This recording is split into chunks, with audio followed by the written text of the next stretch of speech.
Good afternoon, everyone. I'm going to call our Burke County Board of Commissioners pre-agenda meeting to order for Monday, December the 2nd, 2019. Madam Clerk, all the commissioners are here along with the county attorney, county manager. If you would, ladies and gentlemen, if you're in the audience, please silence your mobile devices. If you have those with you, turn them on vibrate. And when you come up to the table to speak, if you'll mash the button to the right, we'll activate a little red light on top of the microphone here, and we would certainly appreciate that. Before we get started again, I want us to take a little bit of time to remember Margaret Pierce and her husband Will. As I've said before, Will has gone through some terrible times. I don't know any other way to explain it besides being terrible. I just received a text message from Margaret. She is searching for a hospice in Burke or a hospice in Caldwell County to bring her husband to. The end of time is near for him. So if you would please remember Margaret as a family member of our Burke County family, her and Will and their daughters, as they go through a time that none of us really relish having to go through. Of course, Will's had a terrible time with the number of surgeries that he's had when he's been there. So please remember the Pierce family in your prayers at this season. At this time, I would like to recognize our new director of Burke County Department of Social Services. That would be Corey Fisher-Wellman. Corey, if you will come up here and sit down at the table up there, push the microphone button to the right, turn the red light on, and kind of give us an introduction of yourself and tell us about you and your family and what you can expect from us, and we'll tell you what we expect from you. Okay, thanks. Appreciate you letting me come here and speak to you. My name is Corey Fisher-Wellman. Like you said, I've come to Burke County from Catawba County, where I've worked for the last 14 years. Worked in a variety of different areas throughout the agency in Catawba County, and really looking forward to this opportunity. My wife and I and 5 children reside in Catawba County. That 5 kids keeps us pretty busy, ranging from 2 to 18, so kind of all the different spectrum. So I'm not really sure what I expect. I'm just excited to get started. This is day 2, so it's hard to still trying to wrap my head around lots of things, but excited to get started and to be able to work with you guys. Gentlemen, any questions or comments for Corey? Any kind of welcome? Mr. County Manager. If by chance you need a dog or a cat, we got somebody to help you out. Yeah, there's no more room. Sorry. Anyone else? I'd just like to say welcome to Burke County, and I think I speak for everybody if we can help. We're as close as your telephone, or usually you find us here at least twice a month. Yeah. So come see us. Okay, anyone else? Well, Corey, on behalf of the commissioners, we welcome you here to Burke County. It is a daunting task at our DSS. There is a lot of great people that work there. It's been back and forth turnover. We understand that, but you come highly regarded with Commissioner Britton, who sits on that DSS board. We are more than pleased to have you there.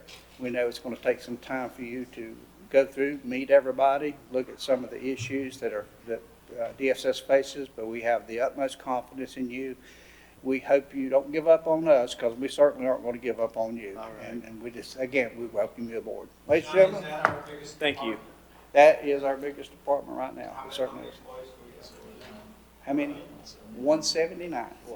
Yeah, a lot of That's a daunting task. It is. Ladies and gentlemen, will you help me?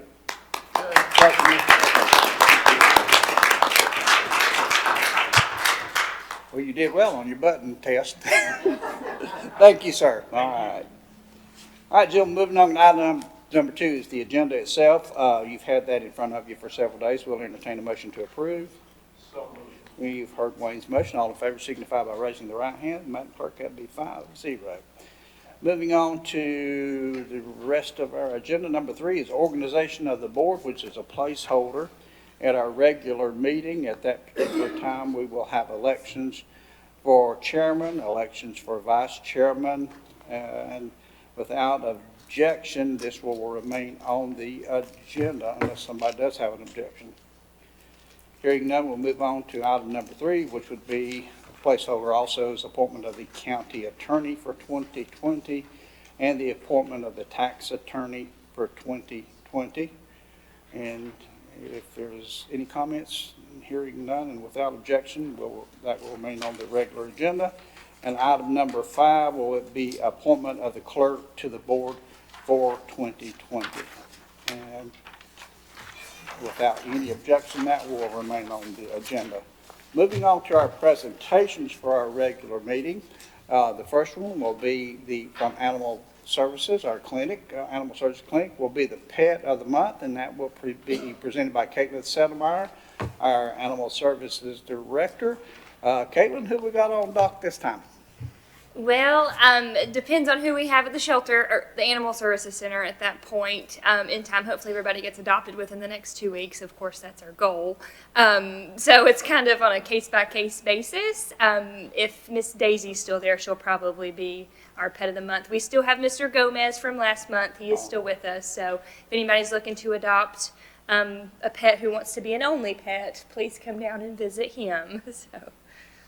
But this is just a placeholder for the agenda meeting for our Pet of the Month. Okay, any questions for Caitlin? Still appreciate the fine work you're doing, all the recognition we're getting from out of county and some of those magazines. Kind of mention that again, what magazine was we recognized in?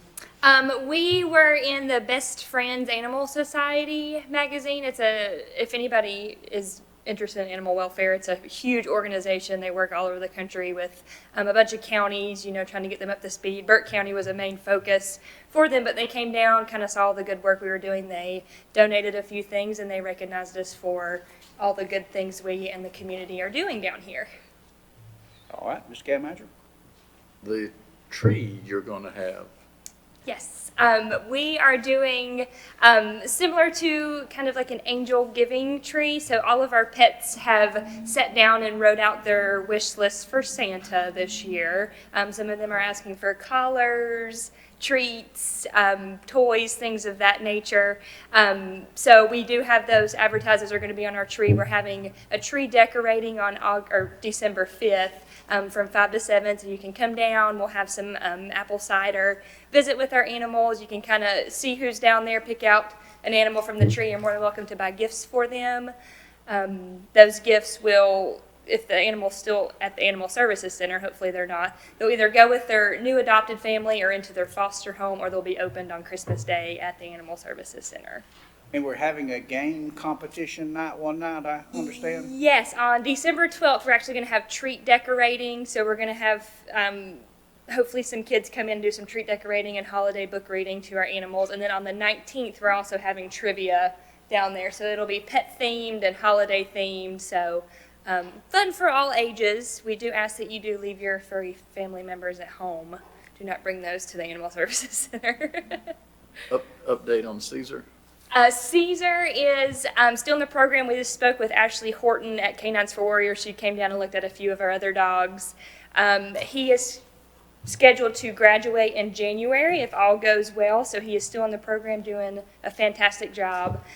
For anybody who has missed that, he is in that program to become a service dog for a veteran with PTSD. Okay, any other questions or comments?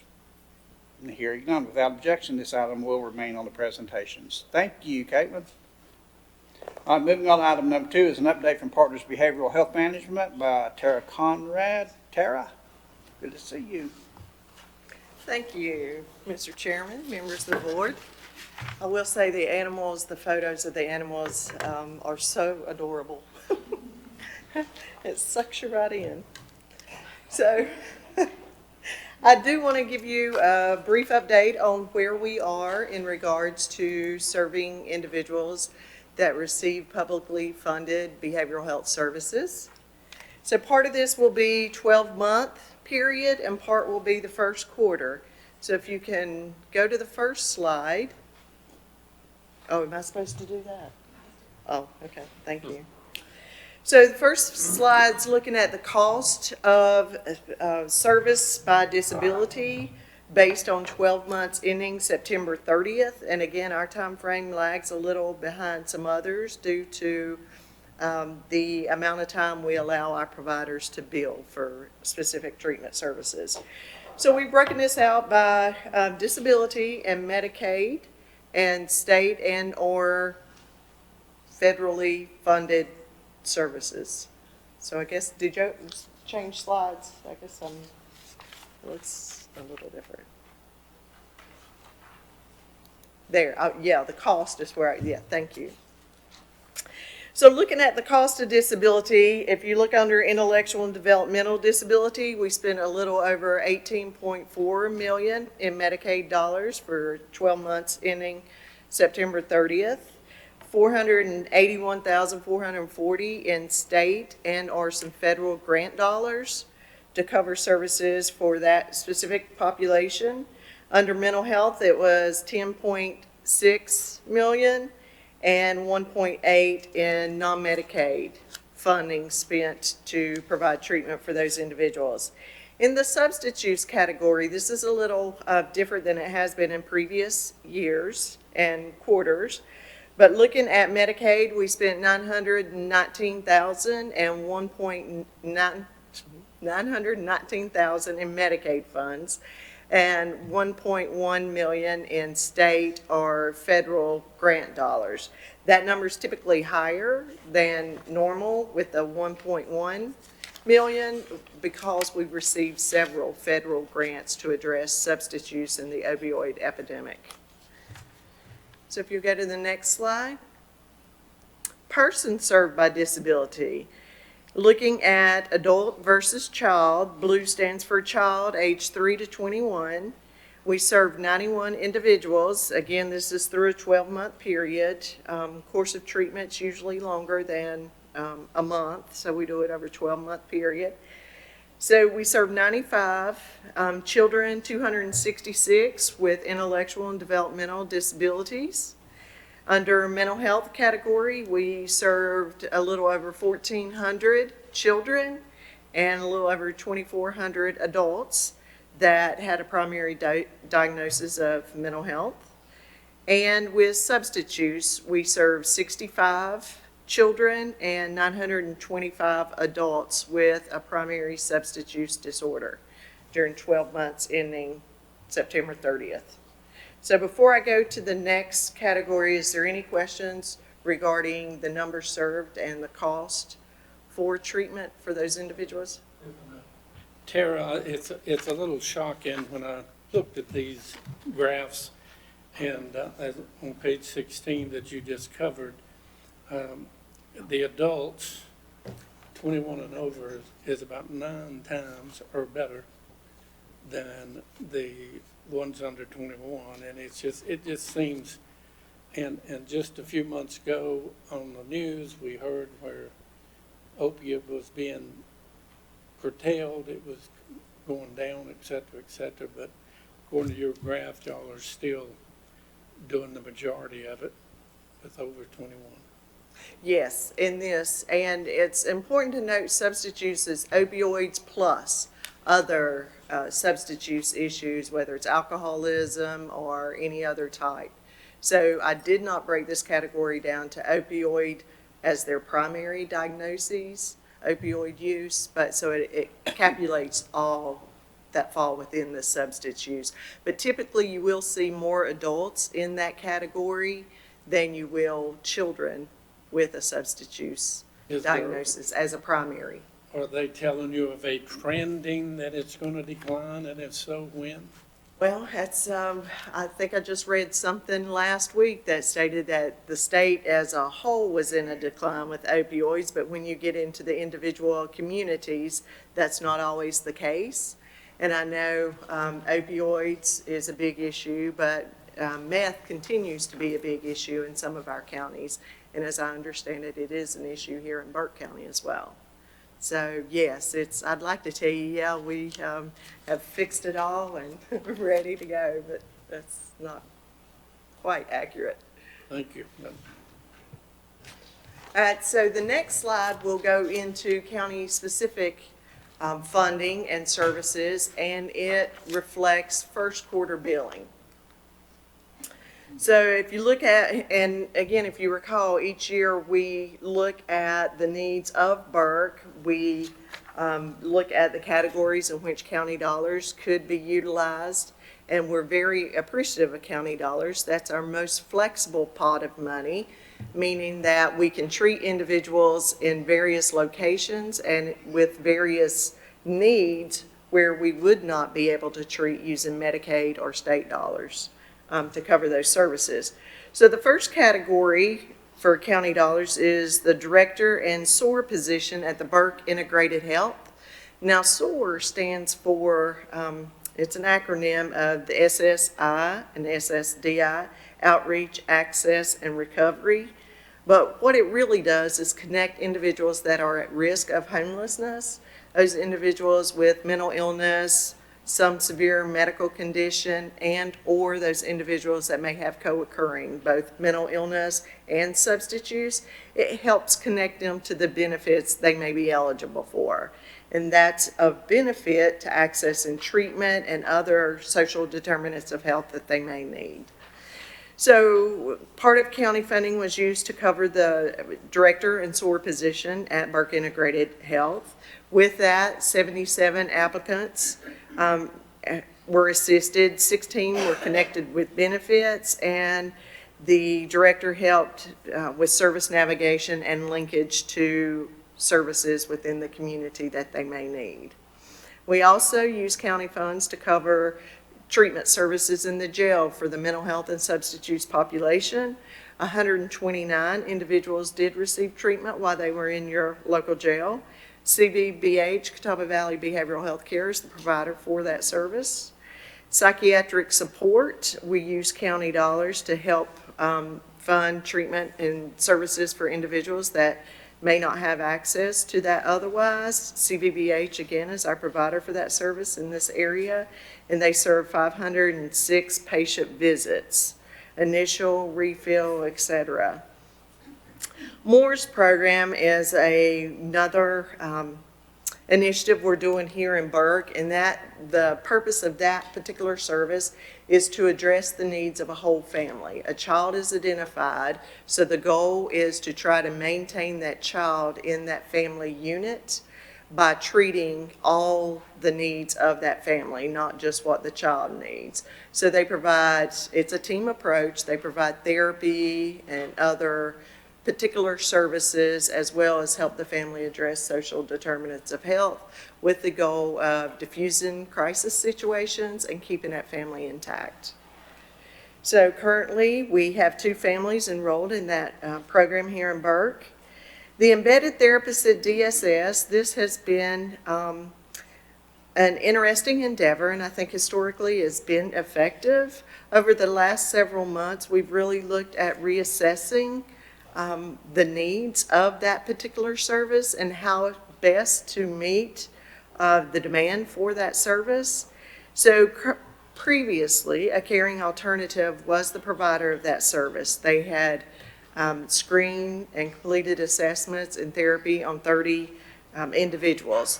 We are looking to tweak that service and still offer it embedded in DSS.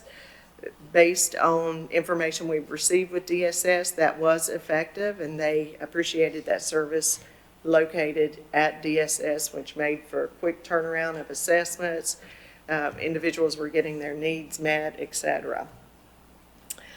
Psychiatric Services, we use county dollars to help offset the cost at Blue Ridge Healthcare for some of the individuals that end up in the psychiatric unit at the hospital.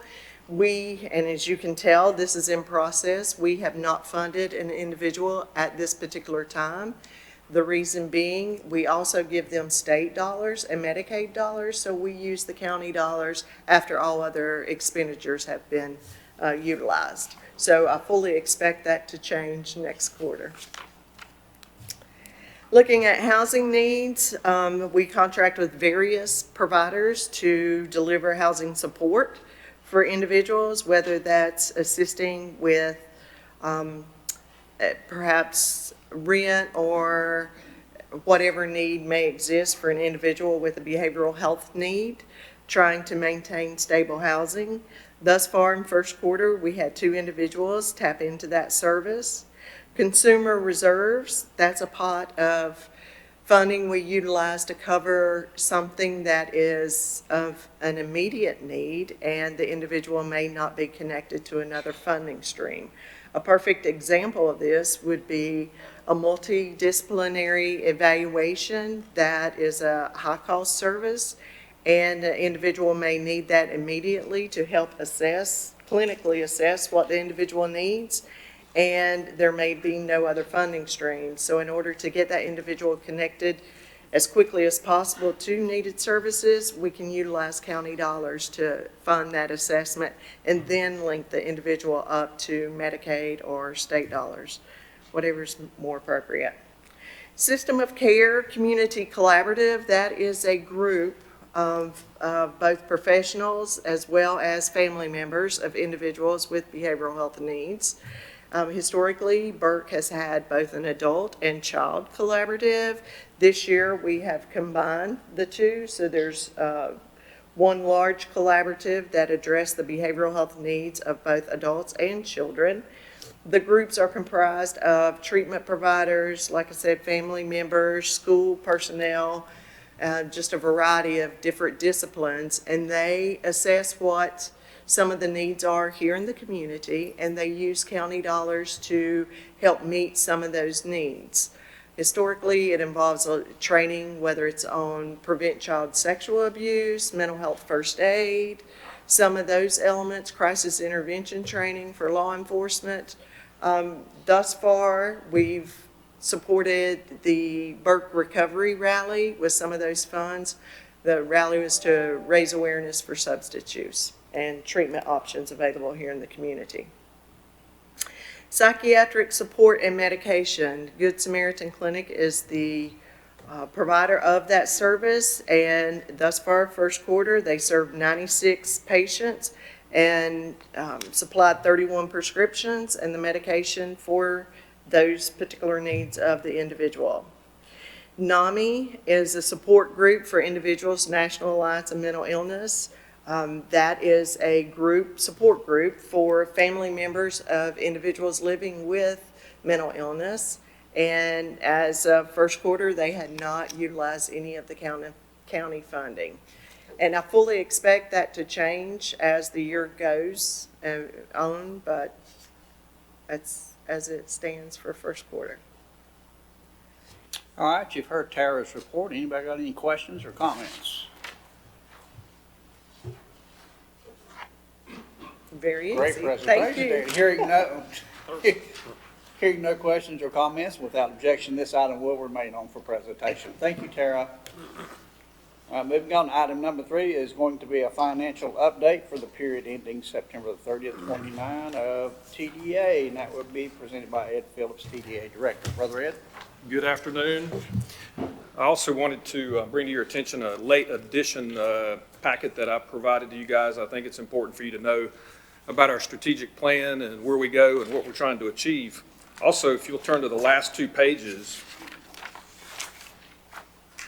So every year, the federal government does a study on visitor spending in North Carolina, and it's broken down by county. And in 2018, we grew at 5.8% in Burke County in visitor spending. And I wanted to point out, we put together a little graph on that page, the first page, where we stand in western North Carolina, and we finished 6th in growth, right behind Buncombe County, but ahead of a lot of other tourism-related counties in western North Carolina. We also, the next page, the very last page of that packet, shows visitor spending growth in our neighboring counties. And so Burke beat Catawba, McDowell, and Caldwell in visitor spending growth in 2018. Not by much, but still first place. So we're thrilled with that. So in presenting our first quarter fiscal year financial report, I believe I have these in the correct order that you also have them, which is our balance sheet as of September 30th, our profit and loss as of September 30th, and also our budget versus actual and also annual budget for the year. And since this is the first time we've ever done this in this format, I would like to kind of go through our budget. Just tell you, so for this fiscal year, which started July 1st, we anticipated collecting $607,000 in occupancy tax, and that's a net to us. The county actually collects a little more than that and retains 15% or 5%, let me get this right, 3% of the first $500,000, 1% above $500,000. So our budget is a net budget on what we actually receive. Also looking at our annual other income, which is initially this year that was fund balance. And we're using fund balance to kickstart our group marketing campaign with the anticipation that we're going to bring more groups here, more hotel stays. When we get our new downtown hotel open, our interstate hotel open, another boutique hotel downtown Morganton open, that we're going to be ahead of the game by booking conferences into the future, and we're already making some progress on that.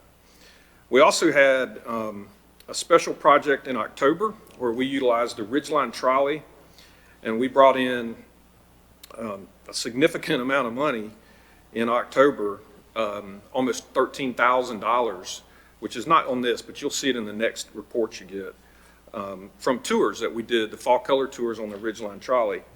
And so that was contributed significantly to our other income line item. And then, yeah, we're doing well on that. You can see our expense line items that go down on the far right column for accounting, marketing, advertising, et cetera. And then an important number is what's given to the city of Morganton and the town of Valdez through our legislative act that created us, and that is a percentage of the second 3%. So we're divided first 3% of occupancy tax, the second 3%. And then the second 3%, the city of Morganton receives 45% of that. And that amounts, based on this budget of $607,000, a little over, about $136,000. And then the town of Valdez will get about $75,000, give or take. That is a floating number because it is a formula. And so the occupancy tax collections, if they go up, they get more. If they go down, they get a little bit less. And that formula has been in place since 2007. There's a whole other list of line items down here, including insurance and payroll expenses and rent, trolley expenses. We manage the trolley on a break-even budget, $15,000 in revenue and $15,000 in expenses.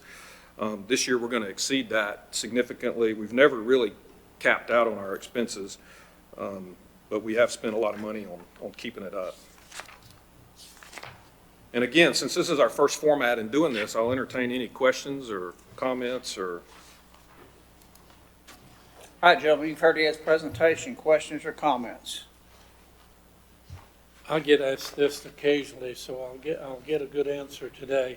I've been questioned a couple of different times.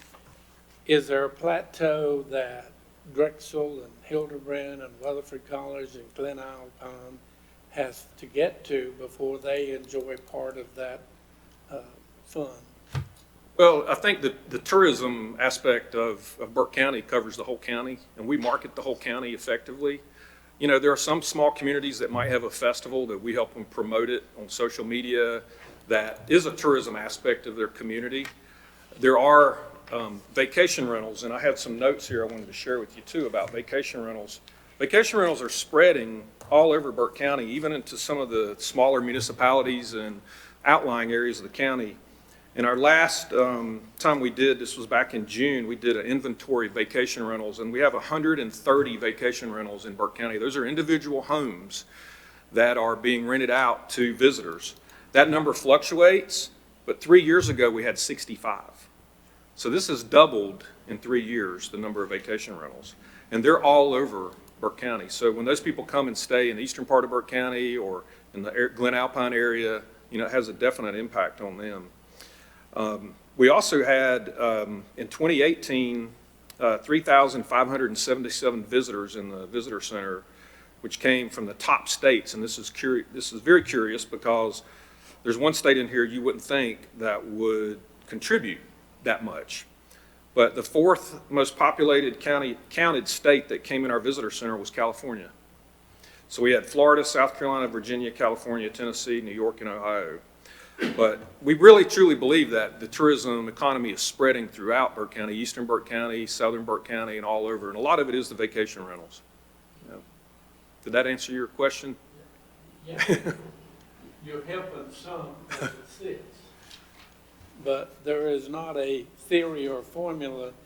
If my city grows to 4,000 population, does it get more weight, or how does that work? More weight is related to. Weight in getting funds to promote their town. Well, we don't actually give any funds except to Valdez and Morganton, and that's stipulated by the legislation that was in 2007. And, you know, and that would have to go back to the General Assembly to change that. But if that's your question, yeah. But we do market the whole county in every aspect of the small towns. Well, the people at Henry River has questioned me a time or two on that, so. Yeah. Thank you. I will also, in part of your financial report, will also state that it says in here, as far as revenue through September 30th, we're always 2 months behind in the revenue. So the person that pays the occupancy tax, they collect it in, let's say, July. They have until August 15th to remit it to the county, and then the county keeps it and remits it to us in September. So the numbers you see in here, the 56,640.02, was July only. As we get further into these reports, you'll see that starts to catch up and add up into our revenue. So far through July, August. Catches up to your revenue or catching up to your budget of 151,000? That's catching up to the budget, but that budget, the 151,000 is a 12-month budget that's broken down quarterly. Mm-hmm. And like, you know, we have ups and downs, just like July and October is our #1 occupancy tax collecting months because of tourist season. It has leveled out more over the years, but July, August, and September, the 3 months, which you'll see on the next report I do the next time up here, is $157,000 for 3 months, July, August, September. That's down about $1,000 from last year for those 3 months. And we are seeing more competition for hotel business. The Hampton Inn and Lenore opened up. We've also seen Holiday Inn Express in Marion open up. Some of the hotels here felt like they would see a bigger decrease in that, but they're very competitive and they do a good job of promoting themselves. So we don't anticipate a huge decrease. We hope to grow. Ed, on those vacation rentals, and we've talked about this before, but I forgot the exact answer, but Z's expand, is there ways for that we're not able to capture that occupancy tax on these individual homes? Because, you know, that's kind of the surge and where we're going. And, you know, I know there's always a way to evade that, it seems like. And I want to make sure we capture those taxes. How do we know we're getting what we're supposed to get? Well, that would be I don't know if anybody's from the tax office here today, Danny, but I can tell you that we know who's remitting every month, and Danny knows that and can check. The Airbnb is the way that most of these vacation rentals are going because it's an easy online management system, and it's more safe and secure than trying to rent something on your own and try to deal with all that. And Airbnb does collect North Carolina sales tax and occupancy tax by the location, whether it's a municipality or county government. They collect that occupancy tax and remit it. The missing link with Airbnb is they don't remit it by each individual property. It's just one gross amount. And so the tax office we can't go back and say it's from this property or this property or this property. And we have to assume it's correct and it's all there, but there are very few people. If you look online, type in Morganton or Burke County vacation rental, most of them are on Airbnb or HomeAway. There are very few that are being managed by individuals anymore. There may be a handful out there, and I think Danny probably knows more about who those are and who's on our list. That's on the list, and there's a list now. I guess it's about 30 different entities, 35 that remit, and those are hotels, vacation rentals, bed and breakfast, all of those. So I don't think we're missing many that are sneaking through. In fact, we have a policy in place that if they do not collect the Burke occupancy tax, we do not list them on our website. And we had one sneak around on us a couple of years ago that tried to get on the state tourism website, and they told call Ed Phillips. And when they called me, I said, you're not collecting the occupancy tax, you're not getting on there. And they try to pull this, they're a campground, they do this, but they're on the internet renting out their space, so, but they're not on our website. So that's the one thing we can do.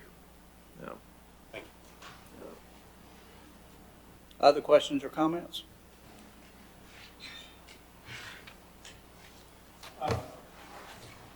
Where are we with the letter to the county manager on the different financial reporting requirements? Have we got all that finished in the letter to the county manager? Well, this is what we're doing right now today is the response to that. Yeah. And this will be done quarterly.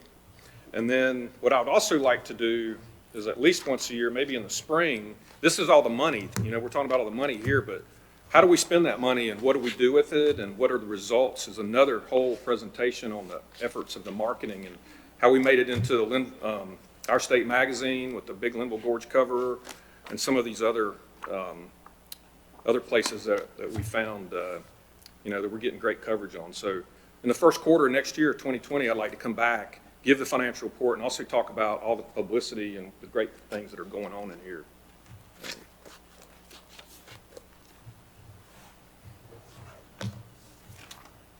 Other questions or comments?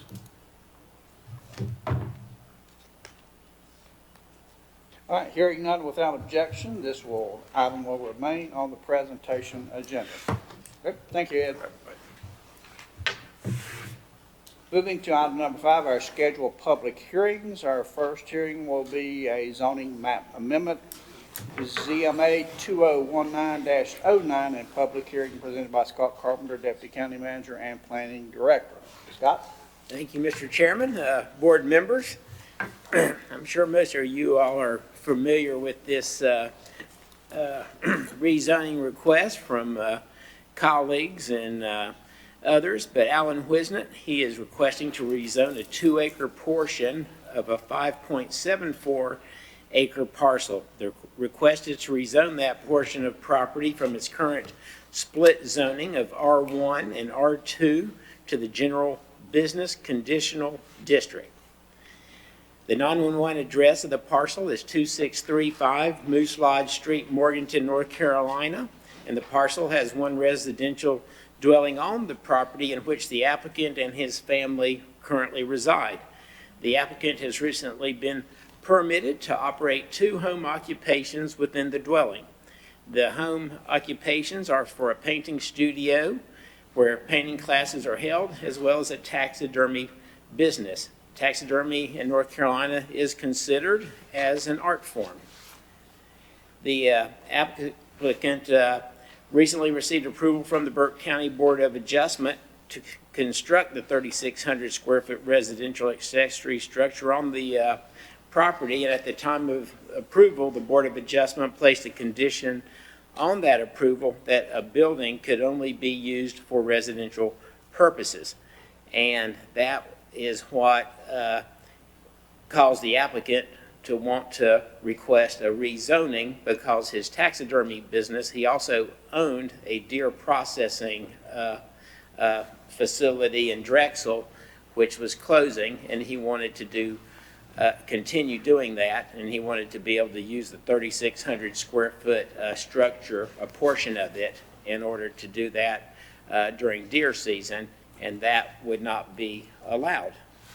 So the parcel is not located within a special flood hazard area. The parcel is accessed on the corner of Summers Road and Moose Lodge Street. Both of these roads are public and they're state maintained. As far as the surrounding area goes, land uses in the surrounding area are a mixture of residential, commercial, and industrial uses. The parcels that adjoin the subject property are all zoned residential with dwellings on them. There is a public cemetery on the other side of Summers Road. It's quite a large cemetery. We classify that as institutional as far as land use classification goes. At the end of Moose Lodge Street is the Moose Fraternal Lodge, number 9 193 and the campground, and the Moose Lodge property is zoned general business. Across the street from the subject property is a driveway that provides access to an industrial zone property. There are also several other industrial buildings in the area, and as far as zoning goes, to the north is currently R1, R2 zoning. To the south is R2 and general business. To the east is R1 and R2, and to the west is a mixture of zoning of R2, industrial, as well as general business. As far as conformity with the comprehensive plan, the current land use plan for Burke County is the 2016 to 2030 Blueprint Burke Strategic Land Use Plan. And within this plan, this area of the county is designated as the secondary growth area. This area has many of the attributes of the primary growth area. So, for example, infrastructure, utilities, transportation corridors, and many mixed uses may exist, or there is an expectation that those will exist in the area soon. So we believe that this request is in conformance with the comprehensive plan. Conformity with the Burke County zoning ordinance, the current zoning district for this parcel is split currently with residential 1 and residential 2 districts, and certain home occupations which are incidental or secondary to the residential use are permitted within these districts. No exterior evidence of the presence of a home occupation should exist except for one small sign, though, in those areas. The proposed zoning district is the general business parallel conditional district. The parallel conditional zoning district rezoning process allows particular uses to be established, but only in accordance with a specific development project. So you're not opening up the area to everything that would be in our table of uses for general business, and it would be very specific what would be allowed. The Board of Adjustment denied the applicant's request to lift the condition that the accessory structure only be used for residential personal use. Rezoning to a non-residential district would essentially lift the condition because the land would then allow for non-residential uses. The proposed zoning district is a conditional district. The board can therefore require certain specific conditions which would be reasonable for this specific development project. Those conditions generally are screening, determining the hours of operation, delivery hours from trucks or other things coming to the business. You can address lighting, the access, signage, trash, waste, buffers, that type of thing. Per Section 9A of the zoning ordinance, the applicant held a community meeting in advance of the board's meeting. The applicant has provided a very detailed description of the business uses that he is requesting. So as far as the planning board recommendation went, the planning board met on October 24th, 2019 to hear this request. There were a number of citizens present at the meeting. 7 citizens requested to speak. All 7 citizens spoke in favor of the rezoning request, and no one at that meeting spoke against it. The planning board did have some concerns about the disposal of waste products that would occur during processing of deer or bear, depending on the season from that site. Their major concerns were that the waste not sit on the site or not be in a dumpster or something like that, that they be disposed of in black plastic bags that are provided by wildlife, I believe is where he picks them up, and they're taken directly to the landfill and disposed of, so they wouldn't be sitting around stinking up the neighborhood or anything like that. So the planning board voted unanimously to approve the rezoning with the addition of the following self-imposed conditions, and those are: the work environment must be enclosed, no work is to take place outside, wild game only would be allowed, and that would be deer and bear. Limit hours of operation from 8 a.m. to 9 p.m. A lot of times we recommend that be from dusk to dawn as far as the wording goes. It's easier to track than bringing people in later in the winter months at night. As far as lighting, the lighting will be dusk to dawn, LED security lighting, no flashing lights. Number 5 is no dumpsters or trash cans are allowed outside. No waste will be kept on the property. Waste will be taken to the landfill at the end of every day, and the building will maintain a residential look with a natural buffer. And the last thing is that the rezoning would be limited to the non-residential development for taxidermy, a paint studio to include painting lessons to the public, as well as wild game butchering processing, which will be limited to deer or bear season. And I'm happy to answer any questions that you might have, All right, gentlemen. gentlemen, you've heard Scott's presentation. Questions and/or comments? Mr. Chairman, I do not have a question. I did want to comment that usually when these elderly people who have this art decease, that business goes away. And there's been 5 deer killed on my property in the last week and a half, and most people are having to take them below maiden to get this service. So if there's no objection to it, I'm tickled to death that they have that service available, and more good to hear. Other questions or comments? Mr. Chairman, Scott, a couple of times in the narrative there, you said the building had to have a residential look. Is that to assume that this metal building that we see is a residential look? It is a residential look. So when the building itself was approved, in our ordinance, if you exceed a minimum threshold of like 1,200 square feet on your accessory building, it has to go to the Board of Adjustment. And when it goes to Board of Adjustment for approval, if it's in a residential setting, then those are conditions that the Board of Adjustment place on the building. So when this one was built, it was built with that in mind so that it wouldn't overwhelm by size and other things that community. They've already defined this as a residential look as far Yes, as this sir. building is concerned. That's right. It was built under the Board of Adjustments and those rules. And it has to maintain that look is what would occur. Any other questions or comments? Scott, it appears from the information I received that the gentleman and his wife held a meeting of the neighborhood over at one of the local churches. Did you or your staff attend that meeting? We do not attend those meetings. Okay, good.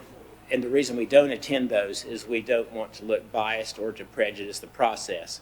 We will send a deputy or other representative if we feel that there's a need that something might occur, or if there's disgruntlement or that type of thing. Good. I just wanted you to get that on the record. I've been receiving some emails from a person who is not who he claims to be. I've been receiving emails, and I think some of the rest of us have, from Mr. John Seymour. There's no such person in Burke County, nor is there any person anywhere with that name located anywhere near us. Yes, sir. I've advised Mr. Seymour I was going to contact the sheriff for using fictitious names on his emails that he's sending to us. So I don't suppose Mr. Seymour, I think we may know who Mr. Seymour is, did not show up in objection to anything. Is that correct? No, sir. We're told that he drove by once or twice. Okay.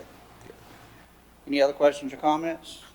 All right, hearing none without objection, this item will remain on for scheduled public hearings. Thank you, Scott. Thank you, gentlemen. Have a nice afternoon. All right, moving forward to the consent agenda.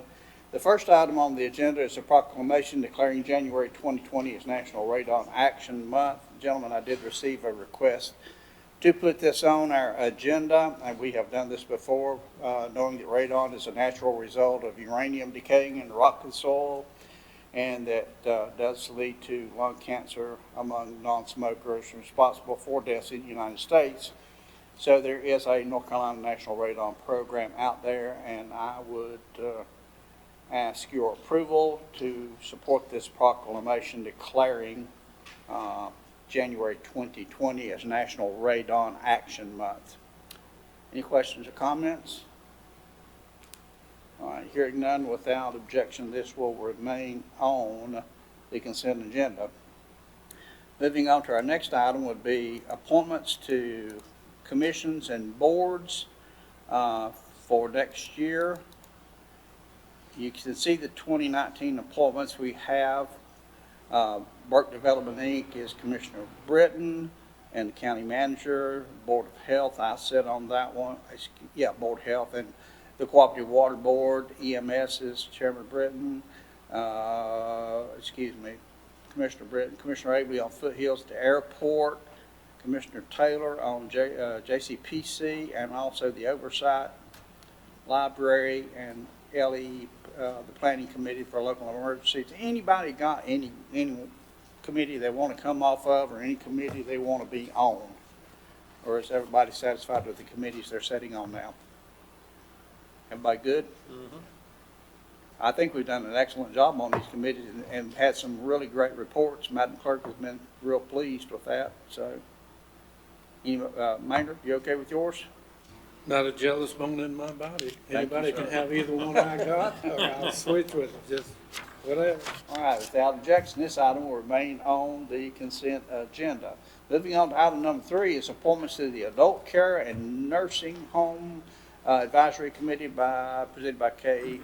Madam Clerk.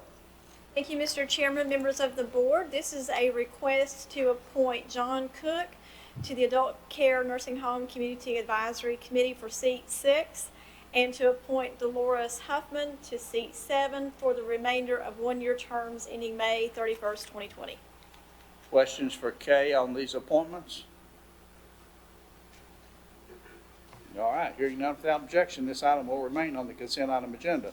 Moving on to item number 4, Madam Clerk, is reappointment to the Board of Equalization and Review.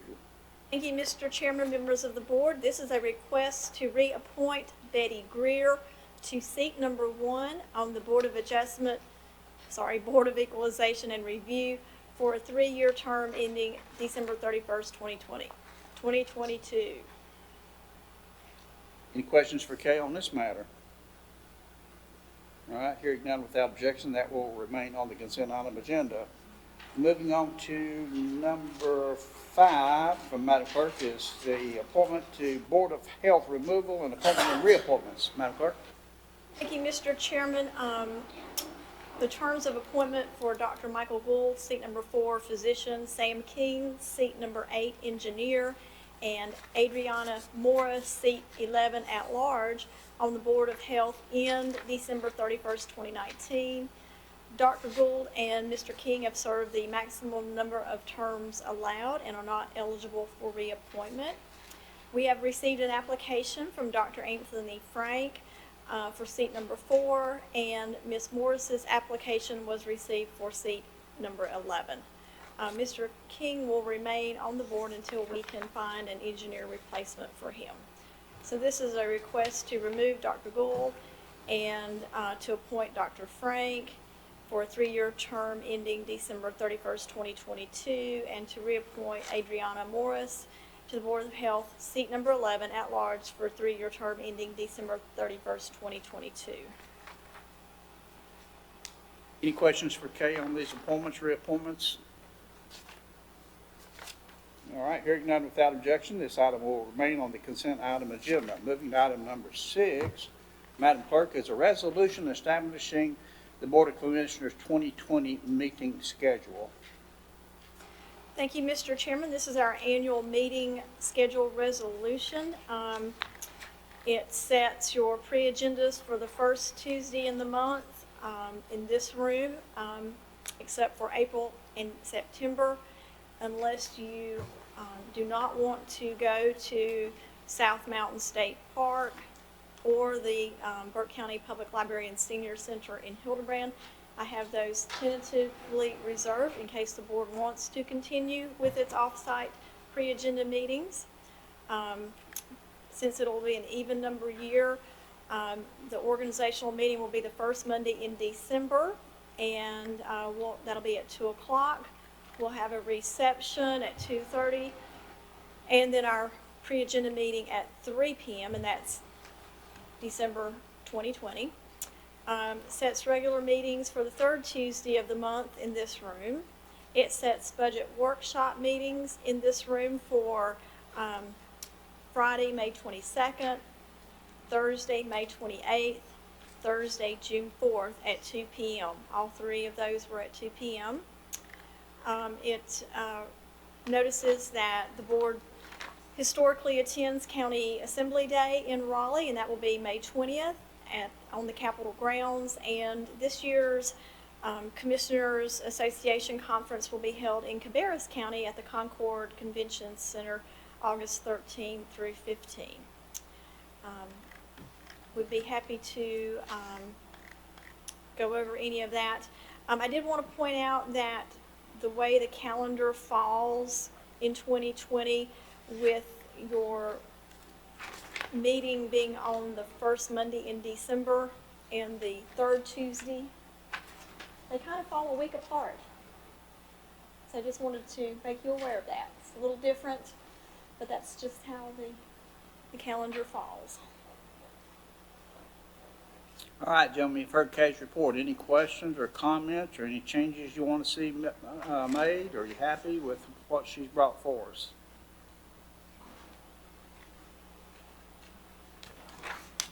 Mr. Chairman, we discussed this a little bit last year about the off-site meetings. I'm just not sure they've been that well received. Any of the rest of the guys have any thoughts about it? We go, staff has to move a lot of things to other places, and yet I don't see that the public is making lots of appearances. So I'm just not sure it's worth all the effort. That's just my opinion. Comments on Jeff's opinions? Mr. Chairman, I agree 100% with Jeff. I, for one, would love to see us have meetings off-site where we get some people that attend, but it's just not happening, and we're trying to take government to the people, and we're not getting any response, which is sort of sad. But I agree with Jeff. We probably don't need to be doing it if we don't get the response from the public. And I'm in agreement with Wayne and Jeff as well, because I love doing them off in other areas, but like I said, we haven't had the response, and there is, there's a good bit of cost and time involved to set these meetings up for the staff. So, I'm fine not to do the off-site meetings because of that. Mr. Chairman, I agree that the one we held at the library, East Burke Library, was not well attended. I don't think it was promoted well, but if I remember correctly, the one at South Mountains, you had standing room only and didn't have enough room to seat a lot of people. I still would argue the point that we do not serve each other. We don't serve each other for convenience sake. We serve our citizens of Burke County. It is a good practice to have meetings that makes it convenient for people to come to the event and see how the county works. I was thinking about adding to the request that the government, high school government day was not well attended this last year either. And maybe that we ought to change that venue a little bit and have them attend at least a pre-agenda meeting, if not a regular meeting.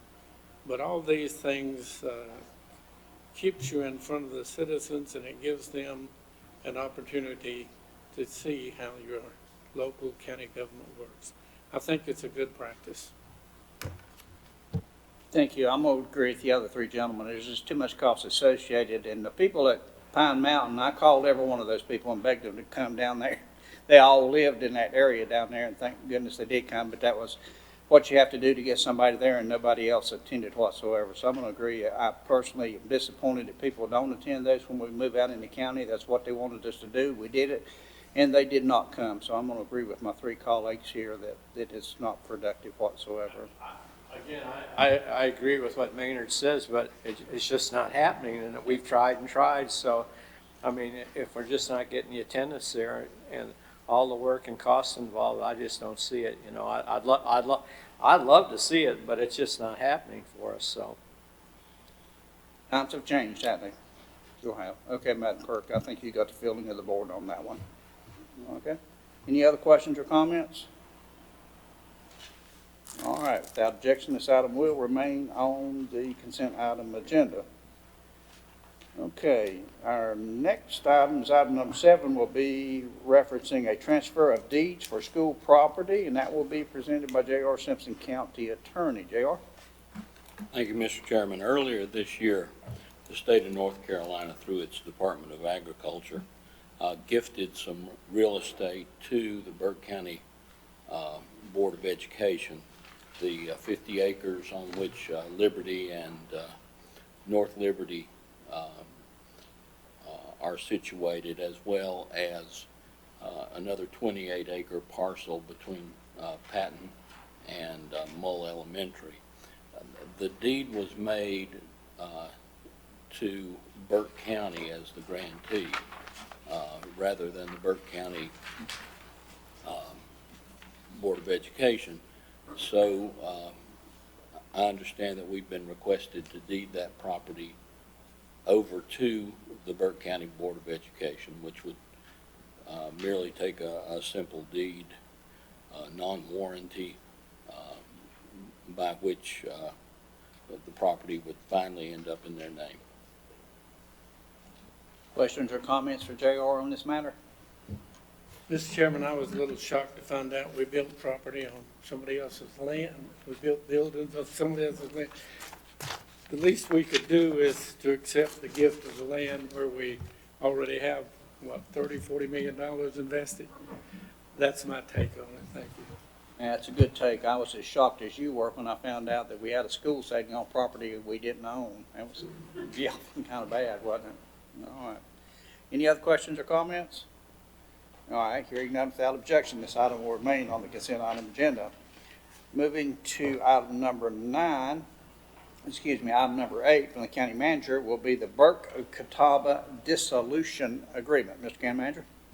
Thank you, Mr. Chairman, members of the board. As you're aware, Burke-Catawba, we're going to remove our in-custody defendants as well as Catawba County by the 31st of December.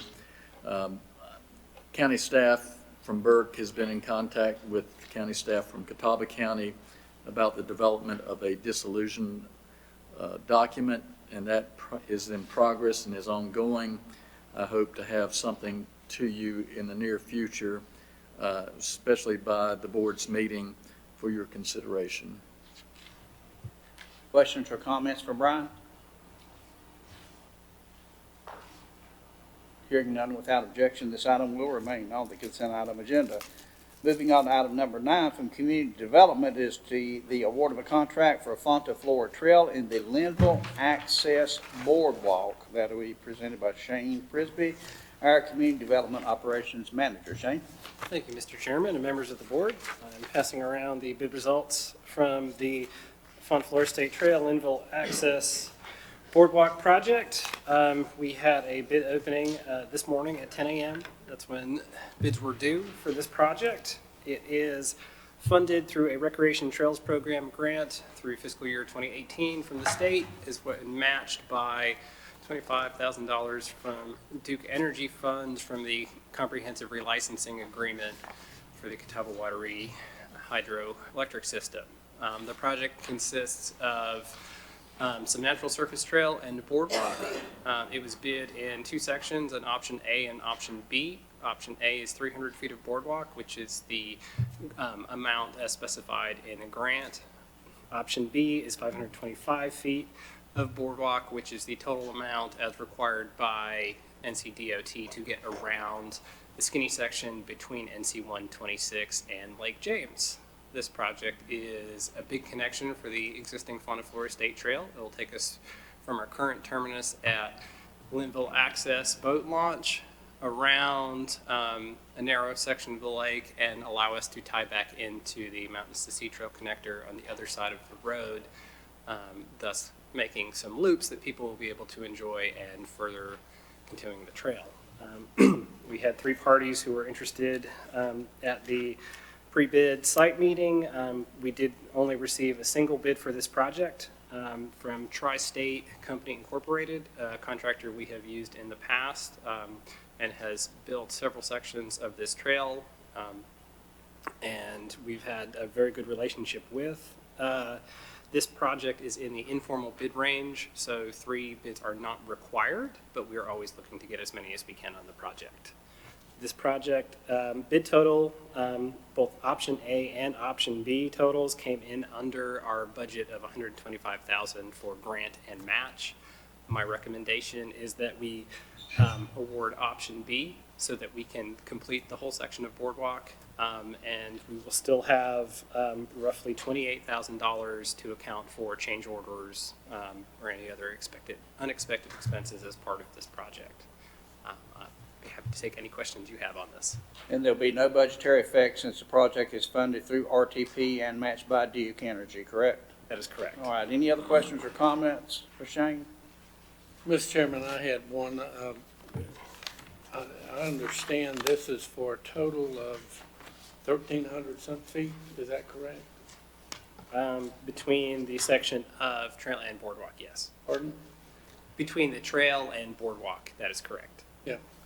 And it's gonna cost us $100,000 in round dollars? That is correct.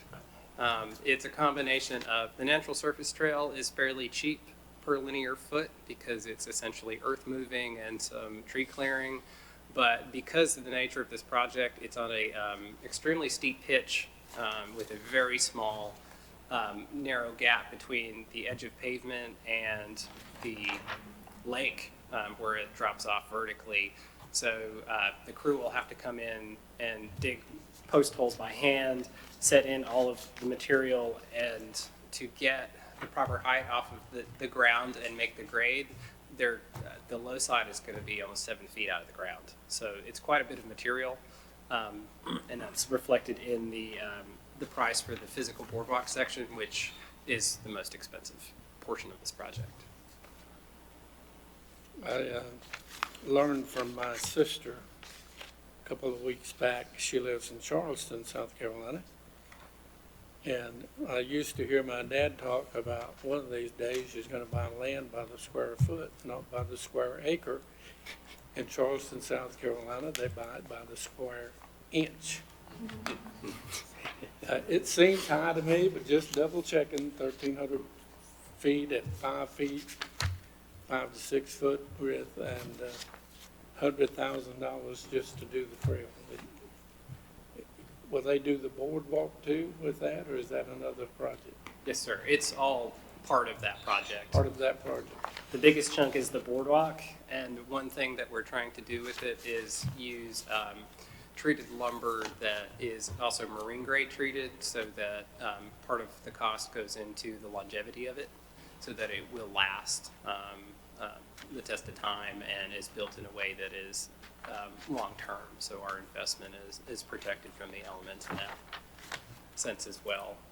And I do feel that this is a competitive price for this, considering our original grant scope was for 300 feet, but to meet DOT's requirement of not digging into the slope at all and slope integrity as priority number 1, we essentially are getting twice the amount of Boardwalk for what we originally thought it was going to cost. So I'm quite happy with the price, although it relatively seems high. We're getting a lot more done than we anticipated that we could have. So I'm very happy where we're at. Shane, I'm sorry, Maynard. Go ahead. Oh. On this, when do we anticipate it beginning and ending? When could we'll actually see the Boardwalk in place? The anticipated schedule from the contractor would have them doing some preliminary work starting as soon as February, and getting the project completed by June. So we'd have it for the summer season. That is Okay. correct. Okay, great. Thank you. Other questions or comments for Shane? Hearing none without objection, this will remain on the consent item agenda. Moving on to item number 10 is award contract for Fontainebleau Trail for the Linville River Side Path. That will be presented by Shane. Shane? Thank you, Mr. Chairman, members of the board. I'm passing around the second bid that was opened today at our 11 o'clock bid opening. So we ran both projects with a walkthrough on the same day. Generally, with the trail contracts, we have similar interested parties. This one had 2 interested of the 3 who attended the pre-bid meeting. It is for a section of earth and surface trail, armored stream crossing, a high visibility crossing of NC 126, sections of retaining wall and gravel trail.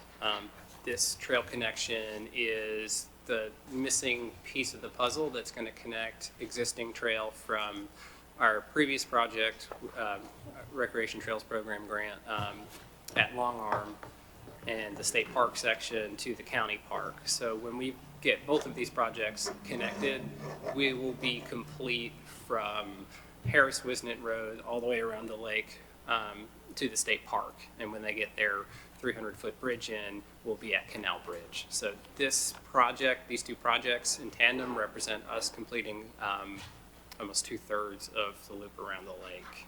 So we're really excited to be at this point. It is another recreational trails program grant. It is $100,000 matched with the $25,000 from Duke Energy comprehensive relicensing agreement. We had 2 bids. They were again, it's in the informal bid range. They were very close. Difference by less than $8,000 for a $100,000 project or more. 125. That's real close for us. So happy to get it, get that level of interest and see that we're pretty close on the mark with the expenses for this. Tri-State Company Incorporated was again the apparent low bidder, and it recommended that we award the project to them for $90,334.04. This is again under our budget, which leaves roughly $26,000, almost $27,000 for us to account for change orders or any other unexpected expenses on the project. Questions or comments for Shane? Shane, notice this road crossing column. Exactly what's involved in the road crossing?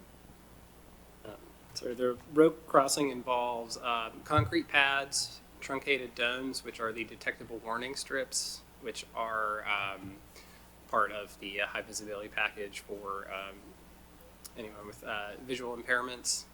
It includes 4 sets of MUTCD traffic signs, as well as the posts that they are installed in, painting on the road, and then gravel base and other general site work in that. Shane, can you, just for my information, says includes an armored stream crossing. So kind of explain that so everybody understands what that is again. An armored stream crossing is a trail technique to cross intermittent water sources without putting a bridge or culvert in it. Stones are used with a flat surface. They're embedded into the ground so that it provides a smooth transition for hikers and bikers to go over it without impacting or causing any erosion. It's the nice thing about it is it's a cheaper and it's a long-term solution that has minimal maintenance costs compared to a culvert or a bridge. It's not suitable for all situations, but this one does allow us to put that in there. So it's something that I look for alternatives to having a structure that would increase our expense per foot and also require long-term maintenance or possible replacement down the road. And when economical and actually more environmental friendly. So good. Thanks.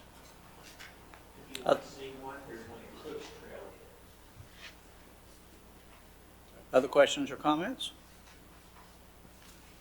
Mr. Chairman, did you state which one you were gonna pick, the lowest bidder, or? Yes, sir. I recommend that we go with the apparent low bidder on the project, which is Tri-State. Their application was complete, their project was under the total, and that is concurrent with North Carolina bidding law. I was sitting there reading these numbers, of course, we didn't have them till just now. But boy, there's a lot of difference between those bids. Yes, sir. 32 to 49, it's a lot of difference on the wall. And the gravel trail's $15,000 difference from one to the other, so it's all over the page. One of the interesting things is And you are recommending the Tri-State, is that what you said? Yes, sir. As per North Carolina law, we go through a competitive bidding process, and we're required to go with the lowest responsible bidder, which in this case is Tri-State Company, and is a company that we have worked before with in the past, has gone really well, and I do believe that Suttles Grading as well would have done a good job on the project as well. They've bid on a few of our projects now and are interested in them in the future. So they're looking at ways to increase their level of competition for it. So that's what we're always looking for, is to work with good people and work with them again. Thank you. Other questions or comments? All right, hearing none without objection, this item will remain on the consent item agenda. Thank you, Shane. Thank you very much.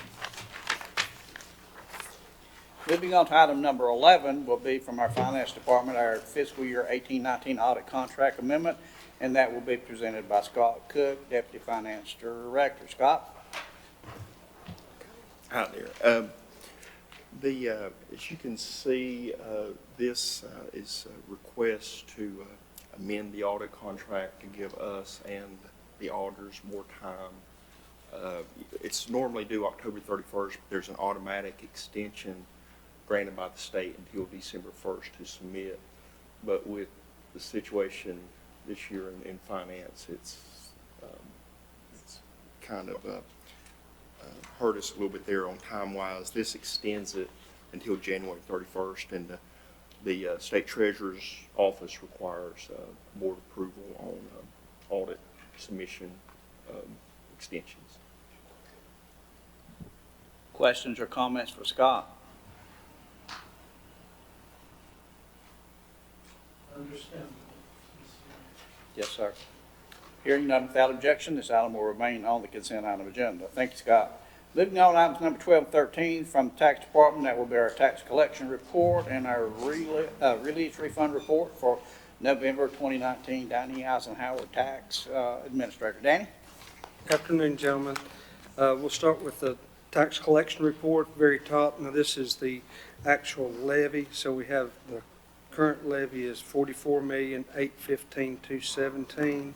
This is on the real and personal property only. We've collected a little over $31 million, which puts us at 69.7% collected. If you go down to the bottom of that, you'll see property tax and motor vehicle tax. We're at property tax, we're at 71.85% collected. Motor vehicle, 44.08% collected, which gives us the current years in the middle of 69.19% collected on the budget. Delinquent taxes, we are at 60.25% collected, and late list penalty category, we're at 55.42% collected. Questions or comments on the tax collection report? All right, hearing none without objection, this item will remain on the consent item agenda. Release refund report. Release refund report for the tax system. We have releases on the report. We'll show $132,979.66. Of that, we rebilled $129,940.87, which gives us a net release of $3,038.79. There are $18.94 worth of actual refunds. And in the vehicle tax, we have refunds in the amount of $147.15. Just sort of a side note, if you look at the report, you'll see that that Bell South is the main contributor to that report. And what that is the public utilities gave us an amount, then they changed that amount. So in our current tax system, we have to treat that as a total release and then a rebill. So that's the reason you see that those releases so high, but you also see the rebill so high, which gives us that net release of $3,000. I'll be glad to answer any other questions. Questions or comments on the release report?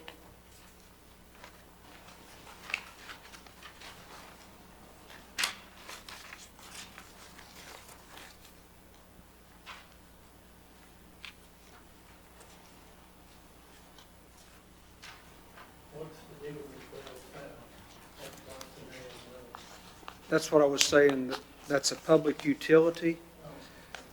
Whenever the public utilities, when the Department of Revenue sends their values for us to bill, then they amended that value, and so we had to release it and rebill it. I heard you just didn't identify with Bell South and that. Okay, all right. Thank you. You're welcome. All right, any other questions, comments? All righty, hearing none without objection, this item will remain on the consent item agenda. Thank you, Dan. All right, gentlemen, moving on to items for decision. The first one will be Board of Commissioners approval for appropriation for the Veterans Memorial. In summary, in recent years, the commissioners have received several requests for donations to certain projects. And in a letter dated to Mr. Jack Carroll and Mr. Champray dated July 17th, 2018, Burke County Commission Chairman at the time, Jeff Britton, outlined 6 objectives that needed to be achieved before the county would be involved in the Killed in Action Memorial on the grounds of the current courthouse. Number 1 being an official spokesperson needed to be determined and communicated to the county who the county could deal with exclusively, and that has been achieved. Second, that the selected memorial design be submitted to the spokesperson to the board's approval within 3 written cost estimates good for 60 days, when that has also been achieved. That 50% of the funding for the monument be raised by the private donations prior to the proceeds being awarded. And number 4, that the entire cost of the monument be raised before ground is broken or construction begins. And number 5, that there be a development and presentation of a plan for future maintenance of the memorial. And lastly, that all concerned parties accept the current location of the courthouse may change sometimes in the future, and the county had to have no obligation. The letter goes on to state that nothing in that that is agreed upon until all terms are set down in the contract form and signed by both parties. I'm happy to report as of December this month of 2019, all conditions of that letter have been met, to include that the Killed in Action Committee reported that they have in their checking account $23,800+ toward the project.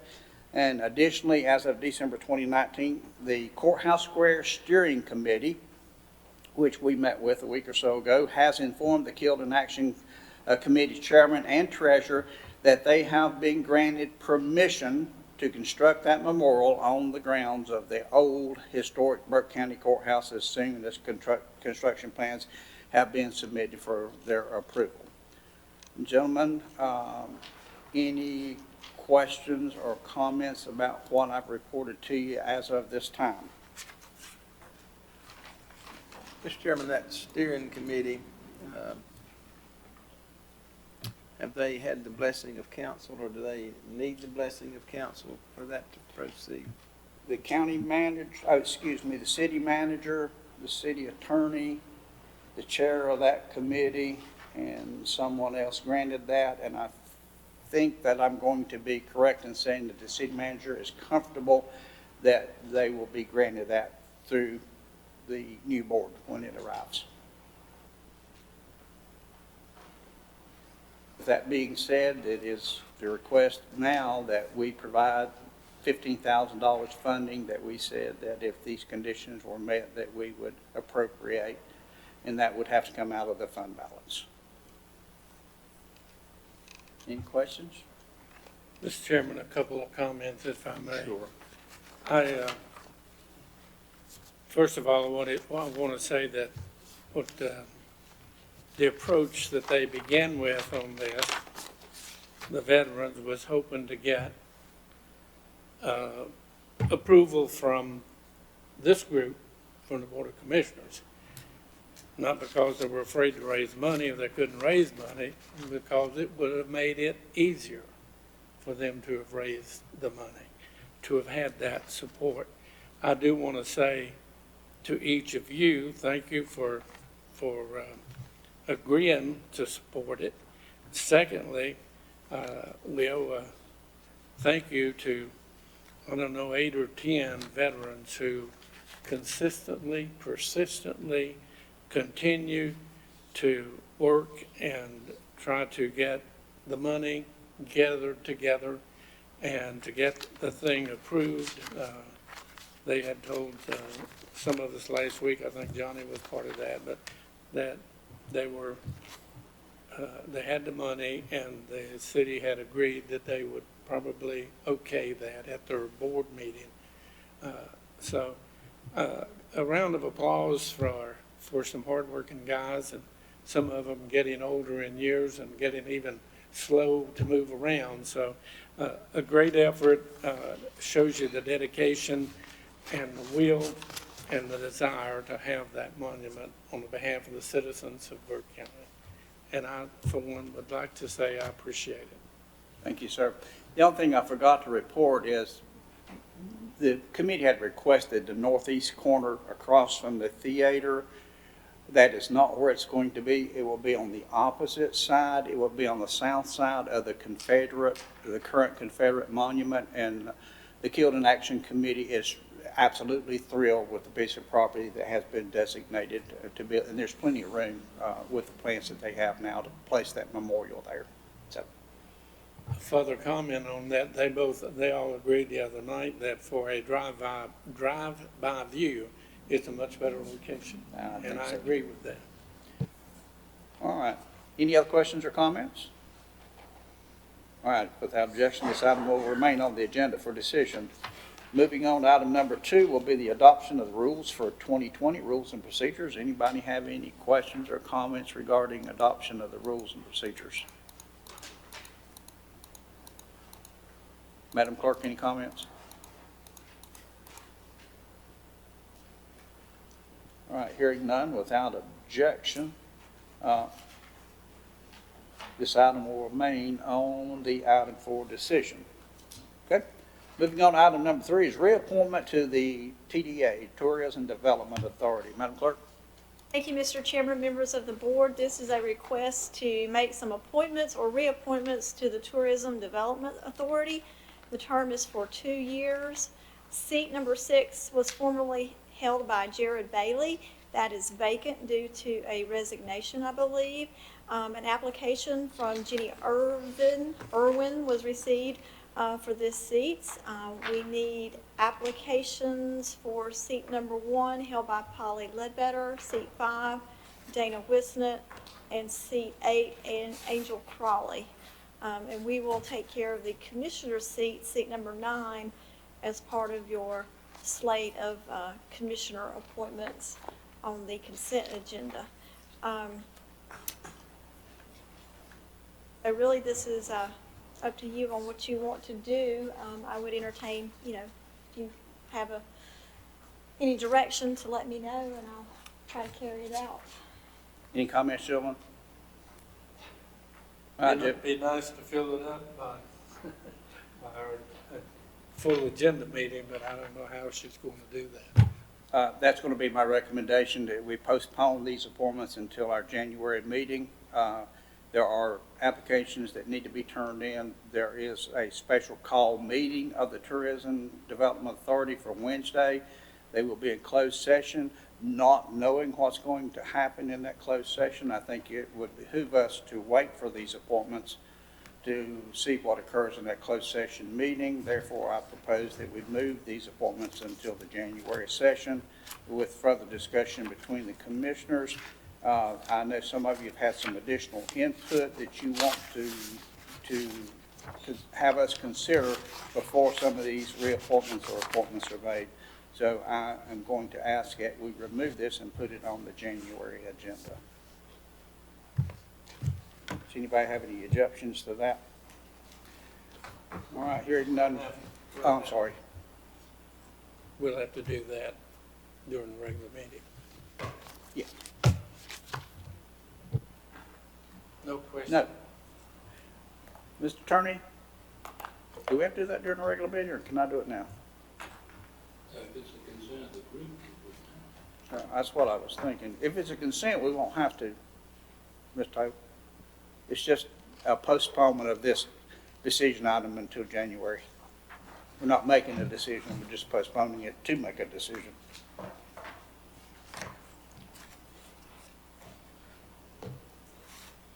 I think because of the few requests that we got to sit on the board, you're probably absolutely right.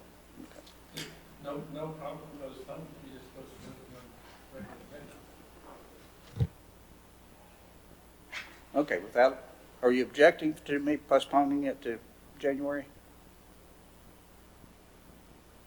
Okay, all right, without objection, we will postpone this one until January. Okay. Any other reports that need to come before us today?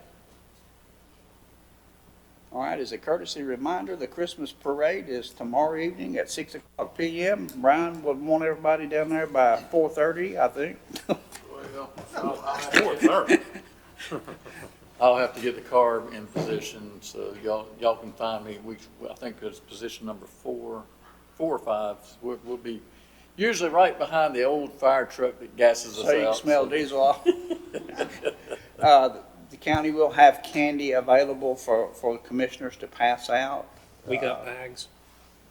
We have bags. Kay's taking care of that. Can we ask the fire truck? Last year it left us in the dust, and we look like Secret Service agents running down. I broke a sweat. We got a good hard jog for about half a mile. Usually it's a nice leisurely saunter, but last year it was not. It was a kind of a sprint. So we'll tell them to lay off the gas a little bit in front of us. Well, may I make one comment? Yes, sir. Yeah, I like doing, excuse me. I don't mind passing out candies, but I got accused of not being at the Christmas parade several times last year because the car rides by and we're nowhere around the car. And, if people are not real familiar with who you are, they don't know that you're a county commissioner handing out candy. And from that point, it becomes a negative instead of a positive. And since you can't throw it out the car like you used to, it creates a really differing opinion, and I don't know if we benefit from it or not. So, for whatever it's worth, you have heard it. If you remember last year, they were hurry up, catch up, because it was. So I'm walking the tightrope. Maybe we can ask somebody at the city to realize the fact that most of us are more mature in age, and maybe they can slow. I hope you're speaking for yourself. I'm speaking for myself because I won't be there tomorrow night. I'm speaking, so maybe they can help us out a little bit there, and the police won't nudge us like they did last year. Jeff, you have to keep everybody in line and keep them moving. Okay. So I think that's the only reminder I have is for tomorrow night. Correct.